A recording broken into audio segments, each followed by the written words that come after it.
மகாராஷ்டிர சட்டப்பேரவை தேர்தல் தொடர்பான ஆவணங்களை வெளியிடப்படும் என்று அறிவித்துள்ள தேர்தல் ஆணையத்திற்கு மக்களவை எதிர்க்கட்சித் தலைவர் ராகுல் காந்தி பாராட்டு தெரிவித்துள்ளார்.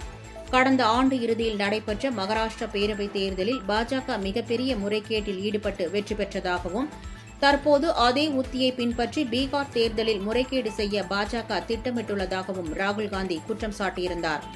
இதையடுத்து அடிப்படை ஆதாரமில்லாமல் ராகுல் காந்தி குற்றச்சாட்டுகளை கூறக்கூடாது என்று தேர்தல் ஆணையம் தெரிவித்திருந்தது.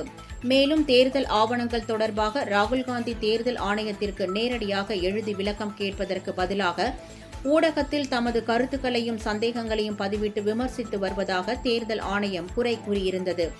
இந்நிலையில் ராகுல் காந்தி சமூக வலைதளத்தில் 2 நாட்களுக்கு முன்பு வெளியிட்ட பதிவு ஒன்றில் தேர்தல் ஆணையம் ஒரு சுதந்திரமான ஜனநாயக அமைப்பு எனவும், அப்படி இருக்கும்போது தமது குற்றச்சாட்டுகளுக்கு வெளிப்படை தன்மையில்லாமல் தப்பிக்க நினைக்கும் மனப்போக்குடன் பல முக்கிய கேள்விகளுக்கு மேம்போக்கான பதில்களை விளக்கமாக வெளியிட்டு வருவதாகவும் விமர்சித்திருந்தார். இந்நிலையில் தேர்தல் ஆணையம் நேற்று வெளியிட்டுள்ள எக்ஸ் பதிவு ஒன்றில் மகாராஷ்டிரா, ஹரியானா சட்டப்பேரவை தேர்தல் ஆவணங்களை வெளியிட தயார் என்று கூறியிருந்தது. தேர்தல் ஆணையத்தின் இந்த முடிவுக்கு ராகுல் காந்தி பாராட்டு தெரிவித்துள்ளார்.